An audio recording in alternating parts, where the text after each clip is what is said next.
ایک طرف تو میرے بھائی کی شادی کی پہلی رات تھی، جبکہ دوسری طرف میں اپنی فیس بک پر ایک انجان لڑکی سے بات چیت بڑھانے میں مصروف تھا۔ کچھ ہی دیر میں ہم دونوں نے لائیو کال شروع کر دی اور جیسے جیسے ہماری بات چیت آگے بڑھتی گئی ہم مزید قریب آتے گئے۔ میں بھائی کے کمرے سے بھابی کی سکون بھری آوازیں سن رہا تھا اور ادھر رمل جس سے میری بات چیت ہو رہی تھی وہ بھی مکمل موڈ میں آ چکی تھی۔ تھوڑی ہی دیر میں اس نے مجھے اپنا مکمل دیدار کرا دیا اور جب اس کا دیدار کر کے میں اپنا کنٹرول کھو بیٹھا تو پھر ہم باتوں ہی باتوں میں ملاقات کا منصوبہ بنانے لگے۔ لیکن مسئلہ یہ تھا کہ وہ ملتان میں تھی اور میں اسلام آباد میں رہائش پذیر تھا۔ میری بھابھی ایک نجی اسکول میں پڑھاتی تھی اور بھائی ریلوے میں بطور مکینک کام کرتے تھے، اس لیے وہ صبح جلدی اپنی ملازمت پر نکل جاتے تھے۔ پھر ہم دونوں بھابھی اور میں سکول کے لیے اکثر ساتھ نکلتے اور باہر کے لوگ ہمیں میاں بیوی سمجھنے لگتے کیونکہ ہم دونوں میں بہت اتفاق تھا۔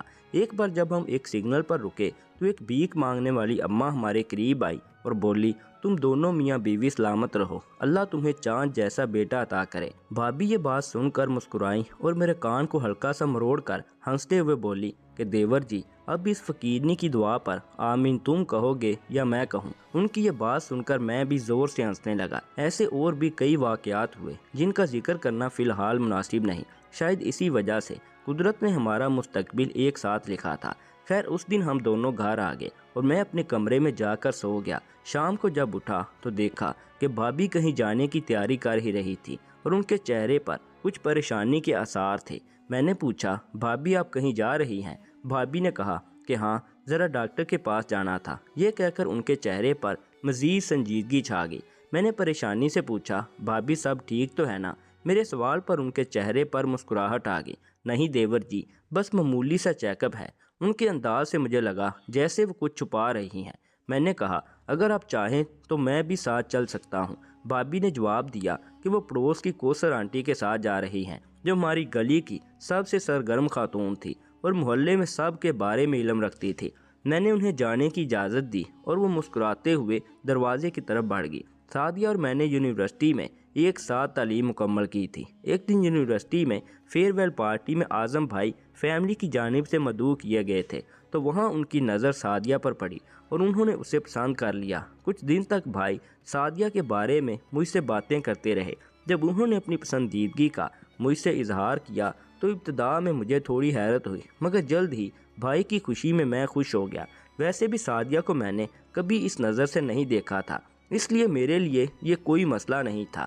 اعظم بھائی نے یہ بات جب کوثر آنٹی سے کی تو وہ ہماری بطور سرپرست سعدیہ کے گھر بھائی کا رشتہ لے کر گئی۔ ہمارا کوئی سرپرست نہ ہونے کی وجہ سے شادی سادگی سے 2 مہینے میں ہی طے پا گئی۔ شادی والے دن میں نے بھائی کو خوب تنگ کیا اور سعدیہ سے بھابھی اور دیور کے رشتے کی بجائے دوستی کا تعلق ظاہر کیا جس پر وہ بہت خوش ہوئی۔ خیر اب بھابھی کو ڈاکٹر کے پاس گئے کافی وقت گزر چکا تھا اور سعدیہ بھابھی ابھی تک وہاں سے واپس نہیں آئی تھی۔ میری بھوک کی شدت بڑھتی ہی چلی جا رہی تھی۔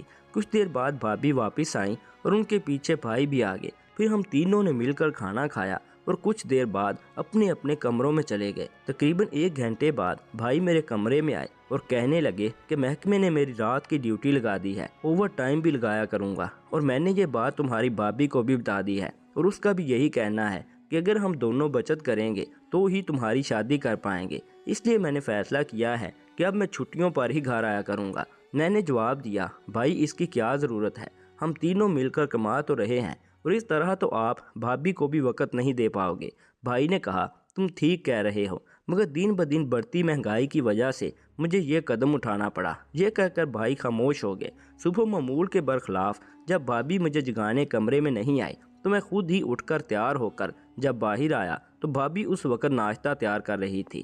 میں نے انہیں سلام کیا اور بھائی کے بارے میں پوچھا تو بھابھی نے بتایا کہ تمہارے بھائی تو صبح ہی کپڑوں کا بیگ لے کر ڈیوٹی پر روانہ ہو چکے ہیں۔ پھر سکول جاتے ہوئے بھابھی نے کہا کہ واپسی پر ہم مما کے گھر چلیں گے، مجھے ان سے کچھ بات کرنی ہے۔ میں نے کہا ٹھیک ہے بھابھی۔ وہاں پہنچنے پر بھابھی کی والدہ اور والد بھی موجود تھے اور پھر کوئی ضروری بات کرنے کے لیے وہ تینوں اندر چلے گئے۔ کافی دیر بعد جب بھابھی باہر آئی تو ایسا لگ رہا تھا کہ وہ رو رہی تھی۔ واپسی کا سفر خاموشی سے گزرا۔ ہمارے گھر پہنچتے ہی بھابھی کمرے میں چلی گئی اور دروازہ لاک کر لیا۔ کافی دیر بعد جب وہ باہر نہیں نکلی تو میں باہر سے کچھ کھانے کو لے آیا۔ ٹرے میں کھانا رکھ کر میں بھابی کے کمرے کی طرف بڑھا۔ جیسے ہی میں نے دروازے کا ہینڈل گھمایا، دروازہ کھل گیا۔ وہ بیڈ پر بیٹھی فون پر کسی سے باتیں کر رہی تھی کہ میں جانتی ہوں کہ مجھے ہی کچھ کرنا ہوگا۔ مجھے دیکھ کر آہستگی سے بولی، میں بعد میں بات کرتی ہوں، اور یہ کہہ کر فون کاٹ دیا۔ میں نے کھانا ٹیبل پر رکھا اور پانی لینے کے لیے واپس کچن میں چلا گیا۔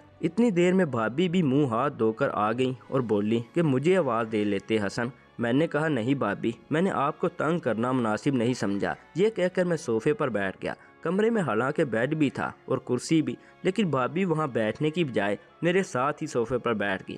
میں نے محسوس کیا کہ وہ میرے بہت قریب ہو رہی ہیں۔ حالانکہ صوفے پر 3 افراد کے بیٹھنے کی جگہ تھی اور ہم درمیان میں فاصلہ رکھ سکتے تھے، مگر انہوں نے سارا فاصلہ ختم کر دیا۔ پھر کچھ دیر ہم دونوں خاموش رہے، لہٰذا جب زیادہ دیر مجھ سے خاموش نہ رہا گیا تو میں نے کہا کہ بھابی مجھے قطعاً علم نہیں ہے کہ آپ کی زندگی میں کیا چل رہا ہے۔ کبھی آپ ڈاکٹر کے پاس جاتی ہیں تو کبھی اپنی مما کے گھر، لیکن مما کے گھر سے جب آپ واپس آتی ہیں تو آپ کی آنکھوں سے واضح نظر آ رہا ہوتا ہے کہ جیسے آپ بہت زیادہ روتی رہی ہیں، اور بھائی بھی میری شادی کے لیے اوور ٹائم ڈیوٹیاں کر رہے ہیں۔ حالانکہ اکثر بیویوں کو اوور ٹائم سے مسئلہ ہوتا ہے، مگر آپ نے بھائی کے فیصلے کی حمایت کی ہے۔ دیکھیں بھابی، آپ پہلے میری اچھی دوست ہیں، اور پھر بھابی آپ اپنے دل کی ہر بات مجھے بلا جھجک بتا سکتی ہیں۔ پھر بھابی کچھ دیر تو خاموشی سے کھانا کھاتی رہی، پھر آہستگی سے بولی کہ میں بہت مجبور ہوں حسن۔ یہ کہتے ہوئے انہوں نے میرے کندھے پر اپنا سر رکھا اور پھوٹ پھوٹ کر رونے لگی۔ پھر بولی کہ حسن، میں ابھی آپ کو کچھ نہیں بتا سکتی، لیکن مناسب وقت آنے پر میں تجھے سب کچھ بتا دوں گی۔ یہ کہہ کر وہ برتن اٹھا کر کچن کی طرف چلی گئی۔ ان کی بات سن کر مجھے محسوس ہوا کہ بھابی فی الحال مجھے کچھ نہیں بتانا چاہتی، اس لیے میں مایوسی سے واپس اپنے کمرے میں چلا گیا۔ اگلے دن بھابی نے چھٹی کر لی، جبکہ میں اسکول چلا گیا۔ دوپہر کو گھر جانے کی بجائے میں اپنی کسی دوست کے پاس بیٹھا رہا۔ دوست بھی مجھے پریشان دیکھ کر بار بار میری پریشانی پوچھتا رہا، مگر میں اسے کیا بتاتا کہ خود مجھے بھی پوری طرح معلوم نہیں تھا کہ پریشانی کیا ہے۔ شام کو جب میں گھر واپس آیا تو بھابی نے مجھ سے کھانے کا پوچھا، مگر طبیعت بوجھل ہونے کے باعث میں نے کھانا کھانے سے انکار کر دیا اور اپنے کمرے میں جا کر لیٹ گیا۔ پھر رات کے کسی پہر مجھے محسوس ہوا کہ کسی نے میرے اوپر چادر ڈالی ہے۔ صبح جب میری آنکھ کھلی تو چادر واقعی میرے اوپر تھی۔ میں نے حیرت سے سوچا کہ بھابی ہی کمرے میں آئی ہوں گی اور مجھے بغیر چادر کے سوتا دیکھ کر یہ ڈال دی ہوگی۔ خیر، صبح حسب معمول ہم دونوں بھابی دیور اسکول کی طرف روانہ ہو گئے۔ دوسرے دن صبح مجھے بھابی جگا رہی تھی تو اس وقت نیند میں نے اپنا لمبوتر ہاتھ میں پکڑا ہوا تھا۔ جب بھابی کو اندازہ ہو گیا کہ میں ایسے جاگنے والا نہیں ہوں، تب انہوں نے مجھے بازو سے پکڑ کر سیدھا کر دیا، جس کی وجہ سے میری آنکھ کھل گئی۔ مگر جب میری نظر اپنے دوسرے ہاتھ پہ پڑی تو وہ بالکل ہوشیار ہو کر کھڑا تھا، تو میں ایک دم سے شرمندہ سا ہو گیا اور بھابی مسکراتی ہوئی کمرے سے باہر نکل گئی۔ میں کچھ دیر خاموشی سے بیڈ پر بیٹھا رہا اور سوچ رہا تھا کہ بھابی کیا سوچ رہی ہوگی۔ خیر، شام کو جب میں ٹی وی دیکھ رہا تھا تو اتنے میں بھابی نے مجھ سے کہا کہ میں آنٹی سے ملنے جا رہی ہوں۔ میں نے کہا ٹھیک ہے۔ کچھ دیر بعد جب بھابی واپس آئیں تو ان کے ہاتھ میں ایک فائل تھی، جسے لے کر وہ اپنے کمرے میں چلی گئیں۔ کافی وقت گزر گیا تو میں تجسس سے جب ان کے کمرے کی طرف گیا تو میں نے کمرے سے بھابی کے رونے کی آوازیں سنی۔ میں نے جب دروازے سے جھانکتے ہوئے دیکھا تو بھابی بیڈ پر بیٹھی اپنا چہرہ ہاتھوں میں چھپائے رو رہی تھی۔ پھر میں کمرے میں داخل ہوا اور میں نے بھابی کے قریب جا کر پوچھا کہ آپ کو کیا ہوا ہے، سب خیریت تو ہے نا؟ مگر بھابی خاموش رہیں اور خاموشی سے فائل میری طرف بڑھا دی۔ میں نے جب فائل کھول لی تو حیرت زدہ رہ گیا، کیونکہ یہ فائل میرے بھائی کے حوالے سے تھی اور اس میں ان کی صحت کے بارے میں کچھ سنگین انکشافات تھے کہ میرے بھائی اولاد پیدا کرنے کی اہلیت نہیں رکھتے۔ میں نے فائل کو بند کیا اور سائڈ ٹیبل پر رکھ کر خاموشی سے اپنے کمرے کی طرف چلا گیا۔ اس رات بھائی بھی گھر واپس آ چکے تھے۔ اگلی صبح جب میں بیدار ہوا تو بھابی اور بھائی کے درمیان بات چیت چل رہی تھی۔ خیر، مجھے اسکول سے دیر ہو رہی تھی۔ میں پھر جلدی سے جب نہا دھو کر اسکول جانے کے لیے تیار ہوا تو دیکھا کہ بھائی اور بھابی کی گفتگو اب جھگڑے میں تبدیل ہو چکی تھی۔ جھگڑا اتنا بڑھ گیا کہ اچانک بھائی نے بھابی کو طلاق دینے کی دھمکی دے دی۔ پہلے تو مجھے کچھ سمجھ نہیں آئی، لیکن جب بات واضح ہوئی تو بھابی روتے ہوئے اپنے کمرے میں چلی گئی۔ میں نے بھائی کو چند تھپڑ مارے اور غصے میں کہا کہ بھائی، آپ نے یہ کیا کر دیا؟ بھائی مجھ سے عمر میں بے شک 2 سال بڑے تھے، لیکن قد کاٹ اور طاقت کے لحاظ سے مجھے ان پر برتری تھی۔ خیر پھر میرے تھپڑوں کے بعد بھائی کو بھی اپنی غلطی کا احساس ہوا اور وہ بھی پچھتاوے کے آنسو بہاتے ہوئے رونے لگے۔ دن جیسے تیسے گزر گیا اور پھر بھائی گھر سے باہر چلے گئے۔ میں بھابھی کے کمرے میں گیا تو دیکھا کہ وہ بھی گھر سے جانے کے لیے اپنے سوٹ کیس کو بند کرنے کی کوشش کر رہی تھی، مگر کامیاب نہیں ہو رہی تھی۔ میں نے آگے بڑھ کر بھابھی کا ہاتھ پکڑا اور پوچھا، بھابھی یہ آپ کیا کر رہی ہیں؟ وہ غصے میں بولی، میں نے تمہارے بھائی سے صرف ایک چیز ہی تو مانگی تھی اور اس کے بدلے میں اس نے مجھے طلاق کی دھمکی دے دی۔ کچھ دیر خاموش رہنے کے بعد وہ کہنے لگی، تم مردوں کے پاس بیوی کو خاموش کرنے کا بس یہی تو ایک کلیہ ہوتا ہے۔ میں نے انہیں سمجھایا کہ بھائی نے غصے میں کہا ہے، ورنہ وہ تو آپ سے بہت محبت کرتے ہیں۔ بھابھی نے غصے میں کہا، محبت؟ وہ بھی مجھ سے؟ میں نے کہا، بھابھی پلیز آپ غصہ چھوڑ دیں، بھائی بھی صبح سے پریشان تھے اور اب نہ جانے کہاں چلے گئے ہیں۔ بھائی کا ذکر سن کر بھابھی کچھ دیر کے لیے خاموش ہوگی۔ میں نے فوراً فون نکالا اور بھائی کو کال کی۔ چند کوششوں کے بعد انہوں نے کال اٹھائی تو میں نے پوچھا کہ بھائی کہاں ہیں آپ؟ پلیز گھر واپس آئیں۔ بھائی نے جواب میں کہا کہ تم اپنی بھابھی کا خیال رکھنا۔ میں نے جلدی سے کہا، بھائی پلیز ایک بار میری بات تو سنیں، خدا کے واسطے گھر واپس آ جائیں، آرام سے بیٹھ کر بات کرتے ہیں، اس مسئلے کا کوئی تو حل ہوگا نا۔ بھائی نے آہستگی سے کہا، حسن کوئی حل نہیں ہے، مجھے پتا ہے کہ میں تمہاری بھابھی کو اولاد کا سکھ نہیں دے سکتا۔ میں نے کہا، بھائی میں آپ کا علاج کرواؤں گا، بس اب آپ واپس آ جائیں۔ بھائی بولے، مجھے پتا ہے کہ علاج سے بھی کچھ نہیں ہوگا، اب تو صرف ایک ہی حل ہے اور وہ حل میں تمہاری بھابھی کو بھی بتا چکا ہوں، مگر وہ اس بات کو ماننے کے لیے تیار نہیں ہو رہی۔ اب تم ہی اپنی بھابھی کو مناؤ کہ وہ میری بات مان لے، کیونکہ اسی میں ہی ہماری بھلائی ہے۔ میں نے پوچھا، بھائی وہ کون سی بات ہے جو بھابھی نہیں مان رہی؟ بھائی نے کہا کہ دیکھو حسن، ابھی یہ بات ہم تینوں کے درمیان ہی ہے اور یہ بات کسی صورت بھی ہم تینوں کے علاوہ کسی کو پتہ نہ چلے۔ میں چاہتا ہوں کہ گھر کی بات گھر میں ہی رہ جائے۔ بھائی کے منہ سے یہ تجسس بھری بات سن کر اب میری بے چینی مزید بڑھ رہی تھی اور میں نے فوراً کہا، بھائی پلیز آپ مجھے ذرا کھل کر بتائیں۔ بھائی نے اس پر کچھ دیر خاموشی اختیار کی اور پھر فون بند کر دیا۔ خیر پھر میں بھی کچھ تازہ ہوا لینے کے لیے اپنے دوست کو کال کرتے ہوئے گھر سے باہر نکل گیا۔ واپسی پر میں کچھ مطمئن تھا اور کچھ سوچوں میں ڈوبا ہوا۔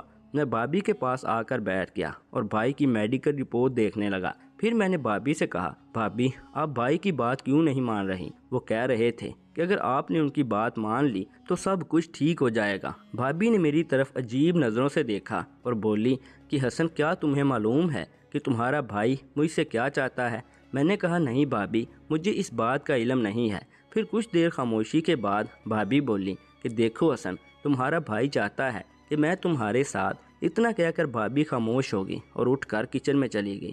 میں نے بھی فائل بند کی اور ان کے پیچھے پیچھے کچن میں جا پہنچا۔ بھابھی نے مڑ کر میری طرف دیکھا اور روتے ہوئے کہا کہ حسن تمہارے بھائی جو چاہتے ہیں وہ میں دل سے قبول نہیں کر پاؤں گی۔ میں نے کہا، اچھا بھابھی اب آپ بس چپ ہو جائیں، میں بھائی سے بات کرتا ہوں۔ یہ کہہ کر میں اپنے کمرے میں آیا اور بھائی کو کال کی۔ میں نے بھائی سے پوچھا، بھائی کیا ہم کسی اچھے ڈاکٹر سے دوبارہ چیک اپ کروا سکتے ہیں؟ بھائی نے گہری سانس لیتے ہوئے کہا، تمہیں تو پتا ہے کہ میرا اسلام آباد سے ملتان آنا جانا لگا رہتا ہے اور میں وہاں کے تمام بہترین ڈاکٹروں سے چیک اپ کروا چکا ہوں۔ اس پر میں نے بھائی سے پوچھا، پھر اب کیا ہوگا؟ اس مسئلے کا حل کیا ہے؟ بھائی نے تھکے ہوئے انداز میں کہا کہ حسن میں خود پریشان ہوں کہ اس کا حل کیا ہوگا۔ میں نے کہا، بھائی آپ بس ایک بار گھر آ جائیں، پھر ہم سکون سے بیٹھ کر اس معاملے پر تفصیل سے بات کرتے ہیں۔ میں فون بند ہی کرنے والا تھا کہ بھائی نے فوراً کہا، حسن ایک منٹ۔ پھر کچھ دیر خاموش رہنے کے بعد وہ کہنے لگے، حسن میرے خیال میں اس کا ایک مستقل حل ہے، اگر تم مجھے غلط نہ سمجھو تو۔ جب میں خاموش رہا تو بھائی نے ہچکچاتے ہوئے کہا، کل ہماری ڈاکٹر سے اپوائنٹمنٹ ہے اور میں چاہتا ہوں کہ میری جگہ تم سعدیہ کے شوہر بن کر اس کے ساتھ چلے جاؤ اور آج رات تم سعدیہ کے ساتھ گزارو۔ حسن اب صرف تم ہی ہمارے گھر کو ٹوٹنے سے بچا سکتے ہو۔ میں نے بھائی کی مزید کوئی بات نہ سنی اور غصے کی حالت میں کال بند کر دی۔ اس کے بعد بھی بھائی کی چند ایک مرتبہ کالز آئیں مگر میں نے نہیں اٹھائیں۔ پھر بھائی کے میسیجز آتے رہے جن میں وہ مجھے سمجھاتے رہے، لیکن میں خاموشی سے بیٹھا رہا۔ پھر اٹھا اور واش روم میں جا کر شاور کے نیچے کھڑا ہو گیا اور آنکھیں بند کیے بس بھائی کی باتیں سوچتا رہا۔ پھر دھیرے دھیرے سے نہ جانے کیوں میری بند آنکھوں کے سامنے بھابھی کا اندیکھا تصور آنے لگا۔ اور میرے ذہن میں مختلف واقعات فلم بن کر چلنے لگے۔ اب میرے دل میں بھابھی کے لیے کچھ اور ہی تاثرات پیدا ہونے لگے تھے۔ میں ان کے بارے میں کچھ اور ہی سوچنے لگا تھا۔ خیر پھر جب میں واش روم سے باہر نکلا تو سیدھا بھابھی کے کمرے میں چلا گیا اور ان کے سامنے رکھی کرسی پر بیٹھ گیا۔ بھابھی افسردہ حالت میں سر کو جھکائے کچھ سوچ رہی تھی۔ میری آمد پر انہوں نے سر کو اٹھایا اور مجھے دیکھنے لگی۔ کچھ دیر تک ہم ایک دوسرے کو دیکھتے رہے، مگر مجھے ایسا لگ رہا تھا کہ بھابھی مجھ سے کچھ کہنا چاہتی ہے، کیونکہ وہ میری طرف عجیب سی نظروں سے دیکھ رہی تھی۔ تو میں اٹھ کر ان کے قریب جا کر بیٹھ گیا اور بولا، بھابھی مجھے پتہ چل گیا ہے کہ بھائی آپ کو کیا کرنے کا کہہ رہے تھے، کیونکہ بھائی نے مجھے رات سب کچھ بتا دیا ہے، مگر میں نے ان کی یہ بات سن کر غصے میں فون بند کر دیا تھا۔ تو وہ اس بارے میں مجھے میسیج کرتے رہے اور ہر میسیج میں بھائی نے میرے اور آپ کے متعلق ہی لکھا ہے۔ بھابھی بس مجھے دیکھتی ہی رہیں اور کچھ نہ بولیں۔ پھر وہ تمام میسیجز میں نے بھابھی کے موبائل پر سینڈ کر دیے اور اٹھ کر اپنے کمرے میں آ گیا۔ ابھی تقریباً 1 گھنٹہ ہی گزرا تھا کہ میرے کمرے کے دروازے پر دستک ہوئی۔ میں نے اٹھ کر دروازہ کھولا تو سامنے بھابھی کھڑی تھی۔ تو میں نے ان کو اندر آنے کا بولا تو وہ اندر آ گئی۔ وہ میرے ساتھ لگ کر بیڈ پر بیٹھ گئی اور کہنے لگی کہ حسن، میں نے کبھی نہیں سوچا تھا کہ مجھے اپنی زندگی میں یہ دن بھی دیکھنا پڑے گا۔ اگر ہم میاں بیوی پر میرے گھر والوں کا دباؤ نہ ہوتا تو میں آج اس وقت تمہارے کمرے میں نہ ہوتی، کیونکہ میرے گھر والوں نے صاف لفظوں میں مجھے کہہ دیا تھا کہ اگر میں نے 2 مہینوں میں ان کو بچے کی خوشخبری نہ سنائی تو وہ تمہارے بھائی سے مجھے طلاق دلوا دیں گے، اور میں تمہارے بھائی سے الگ نہیں ہونا چاہتی۔ میں نے بھی کہا ٹھیک ہے بھابھی، میں آپ کی اور بھائی کی ڈیمانڈ پوری کر دیتا ہوں، لیکن میری ایک شرط ہے کہ میں یہ سب حلال طریقے سے کروں گا۔ بھابھی نے پوچھا کہ وہ آپ کیسے کرو گے؟ میں نے کہا کہ پہلے آپ بھائی سے طلاق لیں، پھر عدت پوری ہونے کے بعد میں آپ سے نکاح کروں گا، اور پھر حلالہ کے ذریعے بچے کی بنیاد رکھ کر میں آپ کو طلاق دے دوں گا، اور پھر سے آپ بھائی کو اپنا لینا۔ بھابھی نے کہا کہ ٹھیک ہے، مجھے یہ شرط قبول ہے۔ لہٰذا پھر عدت کا عرصہ کیسے گزرا پتہ ہی نہیں چلا، اور پھر میں نے عارضی طور پر بھابھی کو اپنا لیا۔ پھر انہوں نے خود اٹھ کر لائٹ بند کی اور صبح ہونے تک ہم دونوں ایک ساتھ ہی رہے۔ پھر جب بھائی اور بھابھی کا کام پورا ہو گیا تو میں نے بھابھی کو آزاد کر دیا، اور اس طرح ان دونوں نے اتنی بڑی قربانی دے کر اپنے گھر کو ٹوٹنے سے بچا لیا۔ یوں میں بھی ایک ایسے گناہ سے بچ گیا جس نے میرے دنیا سے جانے کے بعد بھی کئی سالوں تک میرا پیچھا کرنا تھا۔ دعا ہے کہ اللہ تعالیٰ ہر بے اولاد کی فریادوں کو پورا فرمائے اور ان کے آنگن کو کبھی بھی اولاد جیسے میوے سے محروم نہ رکھے، اور جن کی اولاد ہے اللہ پاک انہیں نیک اور ماں باپ کا فرما بردار بنائے، آمین۔ دوستو اس ویڈیو سے متعلق کمنٹ سیکشن میں ہمیں اپنی قیمتی رائے ضرور دیجیے گا، اور اگر ویڈیو اچھی لگے اور مزید ایسی نئی ویڈیوز دیکھنے کے لیے چینل کو بھی ضرور سبسکرائب کر لیجیے گا۔ شکریہ۔